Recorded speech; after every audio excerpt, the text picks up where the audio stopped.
question, and it has to do with the budget and the school system and so forth. One of the things that I hope I would bring to the school system is a return on investment philosophy. And as we look at each program that's implemented, as we look at each department within the school district, I would hope we'd look at what return are they actually providing for the dollars we put into their department or into their program that actually shows return for academic achievement, which is a major goal of the school system. I know sometimes you have to look at that as a stretch, but if you continually look at it as a stretch, you cannot make your budget the most efficient, so you need to have look at it from that perspective. The other thing that you, as you already mentioned, the need for the tax increases that occurred locally in Jefferson County are because of the state funding formula, the SEEK formula, and the transportation formula and other formulas of the state and federal funding of schools, which are reducing their funding. Therefore, it's incumbent upon the school district to replace that funding if they're just going to stay even, which for the most part is what the school district has been doing. There's been some slight increases, but I think those have been justified. So you need to look at the formula overall. Right now, Kentucky ranks 5th in the nation, fifth from the bottom in terms of property tax collection. And what is basically happening in Kentucky is they're moving from state-funded taxes to local-funded taxes, which means more property taxes for schools. And that's just something that's happening in Kentucky because of the current funding formula. Mr. Brady. Well, I believe that I support the board's decision to make up for the budget shortfall from the state with the 3.4% tax increase that was recently implemented. The board, it seems to me, has been pretty judicious and hasn't wanted to raise taxes because, let's face it, they're raising their own taxes as well. And I know that in the past that they've raised it only incrementally to be able to make sure that they kept the budget pretty much the same, there wouldn't be a shortfall. But one of the things, as far as reducing cost, that I've liked what Dr. Hargens has done is she's done she's looked at the organizational review, and she's implemented changes to be able to streamline the top-heavy staff that was basically built by administrators in the past two previous administrations here. And she's taken a hard look at that and asking, well, is this absolutely necessary? Is this something that is going to impact student achievement? And if it doesn't meet those two criteria, then it's something that we really, we need to be critical of, and why are we continuing to fund this? So I think that's something that I'd really like to do to continue to support Dr. Hargens' efforts on that.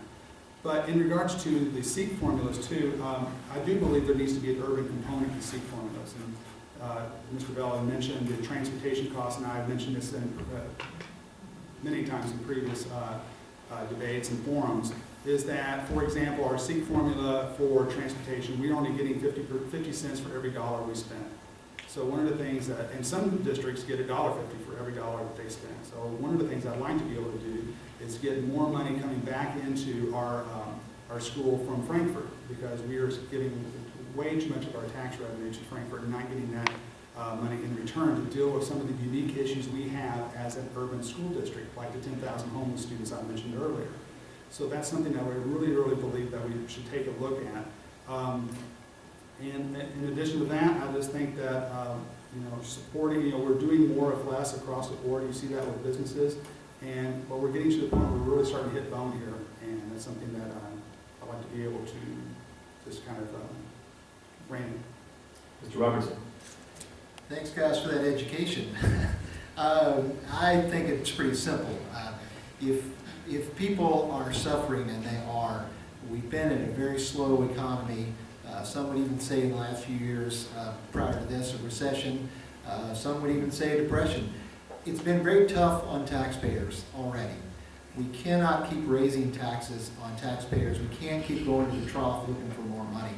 So we have to, even though education is very important, we have to figure out better ways to do things. We have to figure out more efficient ways to do things. And we have to tighten our belt sometimes. We've had to do that ourselves, at least I have, and my family, and I know many people across Jefferson County have had to do it. I know other people in the state have had to do it. So although I understand the funding constraints with the state, I understand the reasons for the tax increase, we cannot keep doing it over and over and over. at some point, I think now, we have to stop it, because once that rate is there in place, it's not gonna go away. It's gonna stay there. Mr. Sexton? I would vote no. I don't support any new tax increases on the community. I would pledge that I would vote no each year. That is the major reason that I lost the endorsement of the JCTA, because they asked me if I would dedicate myself to voting the maximum tax increase each year if I were elected to the school board, and I said no, I will not. And obviously I'm not endorsed. The homeowners and the community have had enough. If anyone has any follow-ups, you can do that in your closing statements, and it's time now for our closing statements. We're going to start on this end and with Mr. Sexton, and then move back and finish with Mr. Bell. You have 2 minutes. We thank you for your involvement this evening. Mr. Sexton, your closing statement. I've graduated about 15,000 students from District 7. I've handed diplomas to a great number, as you might imagine. 15,000 is a lot of students. Some of them still live in the community, and some of them have left the community, but it's been a great ride for Jefferson County Public Schools. I still have some very good ideas about how to save money, how to cut the budget. I really feel like we're still over heavy in administrative assistance and help in this district. I still believe we're spending great amount of money for transportation. I follow buses. They go to our magnet and traditional schools that have 2 and 3 students on them from the depots. I know what's going on. I have worked here. I know where the bones are buried, folks.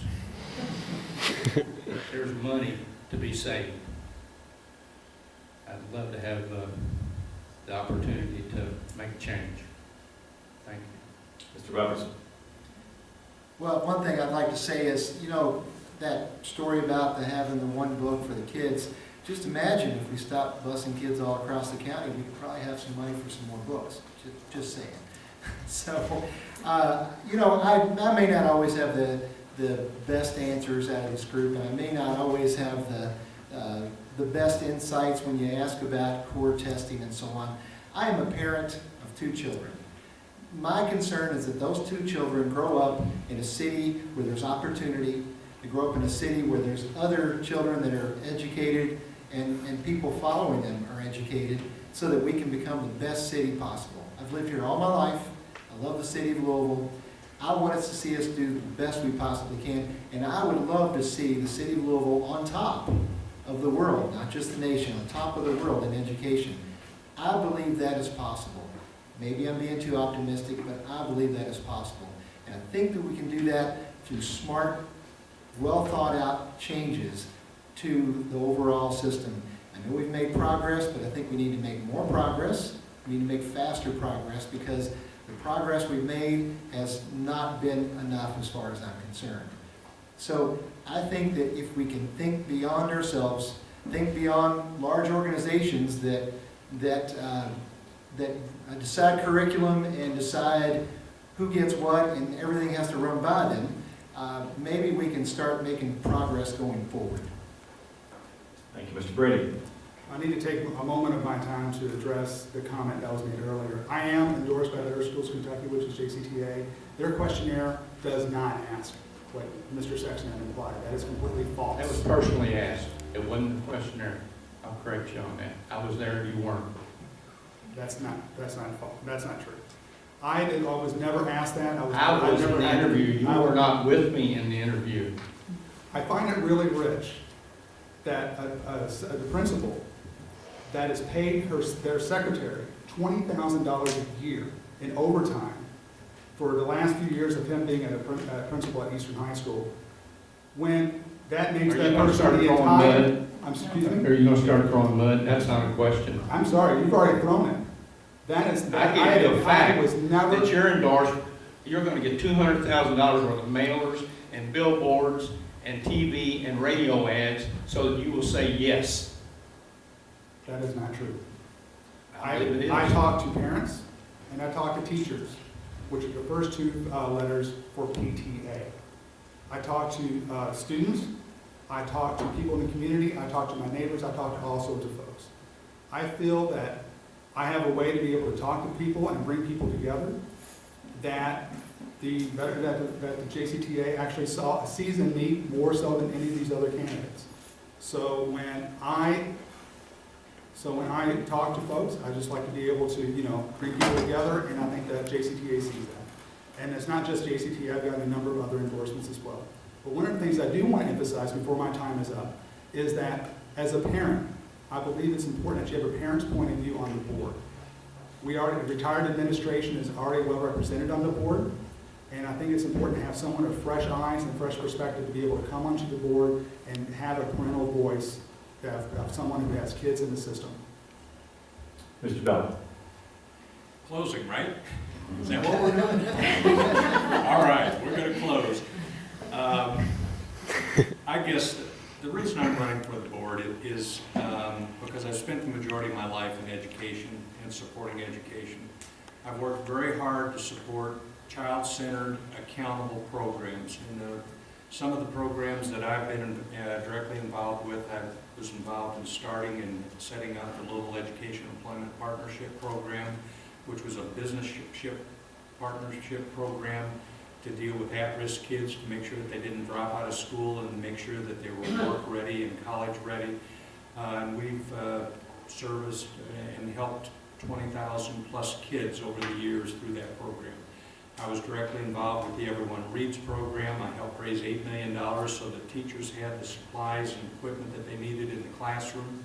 I helped recruit 10,000 volunteers for the Everyone Reads program so that we had accomplished 94% of the kids reading at grade level by the time the last superintendent decided the program was not going to continue, or the business community decided.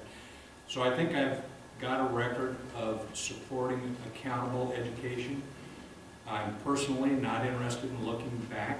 I'm interested in looking forward. I think I still have the skills and the analysis available to me so that I can evaluate a program and give the superintendent and the school staff some support and guidance in implementing programs that are going to help students achieve. My primary focus is going to be student achievement. We thank our candidates for being here this evening. Please show your appreciation.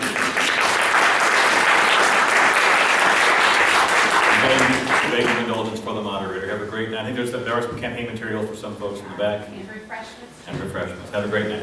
Thank you. Good job.